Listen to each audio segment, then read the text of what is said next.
The Defense Department releasing a new report now citing human error as the cause of last month's deadly airstrike on a Doctors Without Borders hospital in northern Afghanistan. National security correspondent Jennifer Griffin live at the Pentagon with that. Jennifer.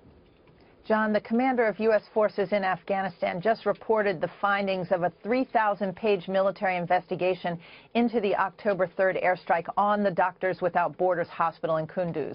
Avoidable human error led to the tragedy. That, according to the report. U.S. Special Operations Forces and the air crew they were directing misidentified the target, which they thought was a government building overtaken by the Taliban 450 yards away from the hospital. The U.S. AC-130 fired 211 rounds over the course of 29 minutes into the compound, killing at least 31 people. Minutes into the strike, MSF doctors were on the phone to Bagram Air Base telling U.S. military commanders they were being hit.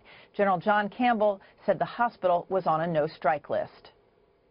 The U.S. SOF commander lacked the authority to direct the aircrew to engage the facility.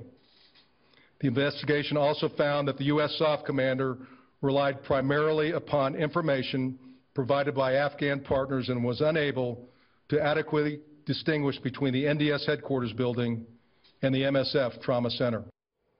General Campbell said electronic malfunctions on the AC-130 led to communications problems.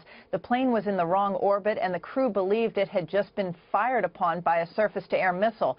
When the air crew was given coordinates of the government building where they believed the Taliban was, the target was an open field. Using a physical description of the target from the Special Ops commander, relying on Afghan descriptions, the air crew redirected to the nearest building, which happened to be the hospital. The U.S. Special Operators had been engaged in battle with the Taliban for 5 straight days in Kunduz.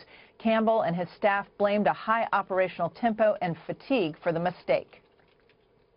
I want to emphasize, we made a terrible mistake that resulted in unnecessary deaths, and we will do everything possible to prevent this from happening again. We would never, ever do anything to harm innocent civilians. Campbell has suspended about a dozen of those involved in the incident, but the military wouldn't say exactly what their future holds. Final punishment is still pending, John. Jennifer Griffin, what a terrible story. Thank you.